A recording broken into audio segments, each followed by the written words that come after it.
Bonjour! La capsule suivante traitera des caractéristiques du pronom. Le pronom remplace souvent des mots dans un texte. Donc, il remplace des mots. C'est ce qu'on va retenir et c'est son utilité première. C'est une utilité qu'on va d'ailleurs utiliser à plusieurs reprises cette année, tu vas voir. Ensuite de ça, on présente les caractéristiques du pronom. Dans ce cas-ci, on en a trois qu'on va utiliser. La première caractéristique à considérer, c'est que le mot est un mot variable. Il varie en genre et en nombre comme les autres classes de mots qu'on a vues, mais attention, il peut également varier en personne. Je te rappelle que lorsqu'on parle de personne, on fait référence à la première, deuxième et troisième personne, comme lorsqu'on fait de la conjugaison. La deuxième caractéristique à retenir, c'est que le pronom est un donneur d'accord. Il va donc donner sa personne et son nombre au verbe. Le pronom, voyons, le pronom donne sa personne et son nombre au verbe. On regarde l'exemple à droite. Ils échangent des cadeaux. Il est un pronom placé en position sujet. C'est un pronom de la troisième personne du pluriel. Le verbe se conjugue donc avec la finale associée, c'est-à-dire il va prendre un ENT. Le pronom va également donner son genre et son nombre à l'adjectif. Donne son genre et son nombre à l'adjectif. Donc, si on fait une comparaison, lorsqu'il donne au verbe, il donne la personne et le nombre, mais lorsqu'il donne à l'adjectif, il va donner le genre et le nombre. Donc, il ne donnera pas exactement les mêmes accords. Dans la phrase à droite, elle est inquiète, on voit que l'adjectif inquiète est au féminin parce que le pronom était au féminin. La troisième règle, on va la voir un petit peu plus tard cette année, mais les deux premières règles sont à mémoriser par cœur. La troisième caractéristique que je veux que tu mémorises cette année pour le pronom, c'est la suivante. Lorsque le pronom remplace des mots dans le texte, on l'appelle un pronom de reprise. Et à ce moment-là, ce qu'on peut te dire, c'est que les mots qu'il a repris, les mots repris sont appelés des antécédents ou l'antécédent. Je vais donc te demander de mettre en évidence les phrases suivantes. Les pronoms de reprise, ils permettent de reprendre des éléments du texte sans les répéter. Et l'élément qui est repris par le pronom est appelé antécédent. C'est un concept important à mémoriser. C'est un mot qu'on va utiliser à plusieurs reprises cette année, entre autres quand on va faire de la substitution. Donc, antécédent, ce sont les mots que le pronom remplace. Tu as un exemple en dessous. Le chef de la ville a souhaité la bienvenue aux visiteurs. Dans la deuxième phrase, on ne veut pas répéter les mêmes mots. On va donc employer des pronoms. Il leur a donné des présents. L'antécédent du pronom il est donc le chef de la ville, alors que l'antécédent du pronom leur est plutôt visiteur. Et pour le vérifier, je vais remplacer mon pronom par l'antécédent. Est-ce que je peux dire le chef de la ville leur a donné des présents? Ben oui.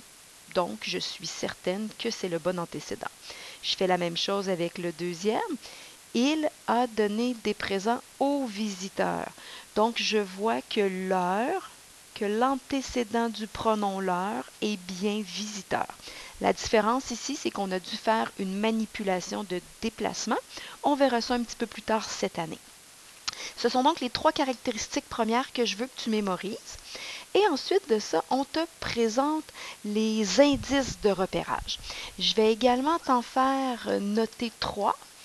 Mais cette fois-ci, tu vas voir que c'est pas exactement présenté de la même façon que d'habitude. Le premier indice que je veux que tu retiennes est le suivant. Pour savoir si tu es en présence d'un pronom, il faut que tu sois capable de vérifier ce que le pronom reprend. Donc, tu dois être capable de trouver l'antécédent. Je vais donc te mettre ce petit bout-là ici en évidence. L'indice numéro 1, c'est être capable de reconnaître l'antécédent du pronom. La cité est entourée d'une palissade en bois. Celle-ci est très haute. Celle-ci, je sais que ça reprend les mots une palissade en bois. Je suis donc capable de trouver l'antécédent. Ça, c'est l'antécédent. C'est donc un premier indice intéressant à utiliser. Le deuxième indice que tu peux également utiliser, c'est de vérifier la position du pronom parce que le pronom accompagne souvent un verbe. Il va se trouver habituellement à gauche, mais on peut également l'avoir à droite, par exemple dans le cas d'une phrase interrogative. Ensuite, ce qu'on te présente comme manipulation, c'est une manipulation pour faire la distinction entre le déterminant et le pronom parce que ce sont deux mots qui se ressemblent beaucoup.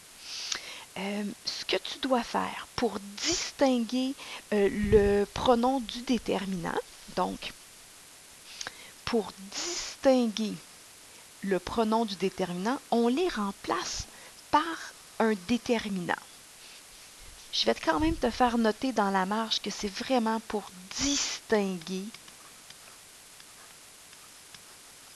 le pronom et le déterminant. Donc, ça, on y va logiquement. Pour les distinguer, on les remplace par le déterminant un, une ou des. Si le remplacement est impossible, il s'agit alors d'un pronom. C'est logique parce que si on remplace par un déterminant, ça veut dire qu'on est, on est à la place d'un déterminant. On ne peut donc pas être avec un pronom. On regarde la phrase « Le chef leur donne des présents ». Je ne suis pas certaine que leur est un pronom ou un déterminant. Je vais donc essayer de le remplacer par un, une ou des.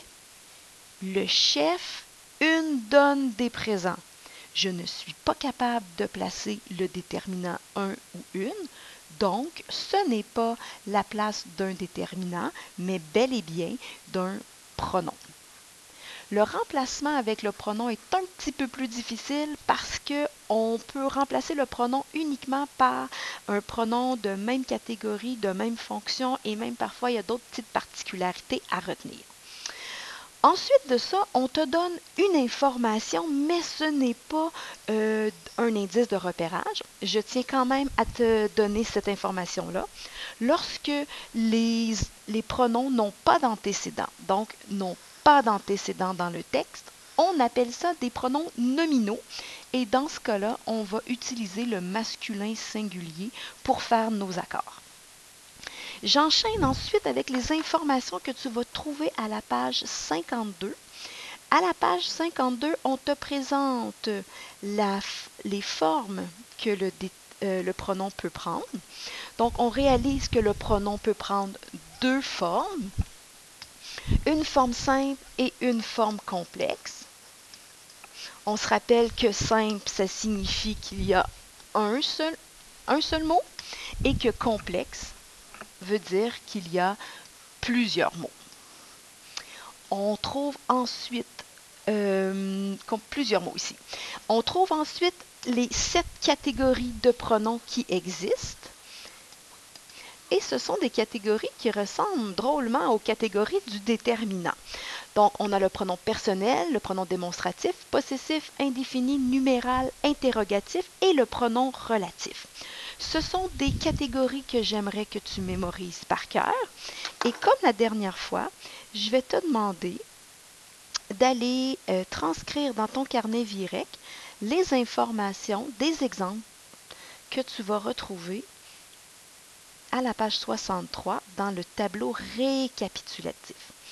Donc, dans ton carnet VIREC, tu vas transcrire les catégories de pronoms et les exemples associés. Et ce que je te demande, c'est de les mémoriser. Bon travail!